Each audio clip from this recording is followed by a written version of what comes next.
pala si RJ Barrientos. Simple lang, syempre hardworking pagdating sa basketball at syempre mapagmahal pagdating sa pamilya.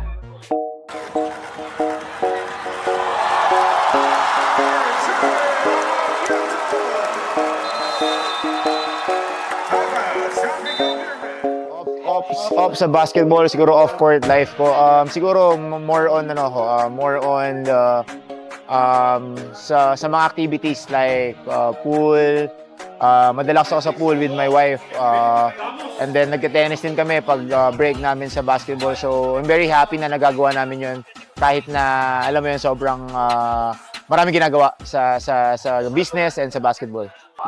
Nag-start ako mag-basketball sa talaga sa kalye, sa Tanggali, sa around Welcome Rotonda. So medyo around QC. Sa lugar namin kung saan talaga nag-start yung RJ na talagang walang sapatos, nakapalang, but sobrang sobrang motivated ako pagdating sa basketball. That's why I'm working hard na mapunta dito. Yun nga, syempre bonus na rin naman na mapunta ng ibang bansa and then mapunta sa PBA. So from the roots talaga yung pinanggalingan. Nasa genes na rin siguro eh. Hindi naman si Tito talaga nag-guide sa akin ever since, but itong mga past years na to talagang tinutukan niya ako simula nung nag-Korea ako. So I'm very happy na dahan-dahan natututunan ko sa sarili ko individually na paano talaga yung buhay basketball player. So yeah, kina-shoutout ko yung magulang ko, of course.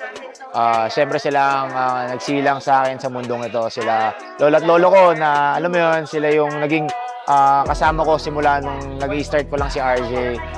Sa kalye, parang nag-i-imagination pa lang ng basketball. So I'm very, very proud na i-mention sila dito. Lola, lolo ko, mama ko, Tito Jan, of course.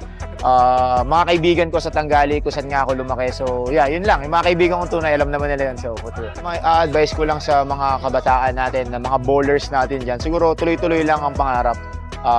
Makinig sa magulang. Siyempre mag-aral lang mabuti, hindi pwedeng mawala yan sa pagiging bata. At lagi lang nakabukas sa mga tenga. Lagi lang makikinig, hindi lagi tayong marunong. Dapat lagi din tayong marunong makinig sa mga mas nakakatanda sa atin. And siyempre keep working hard and just keep praying na alam niyo makuha niyo yung someday or one day yung para sa inyo. So yeah, good luck.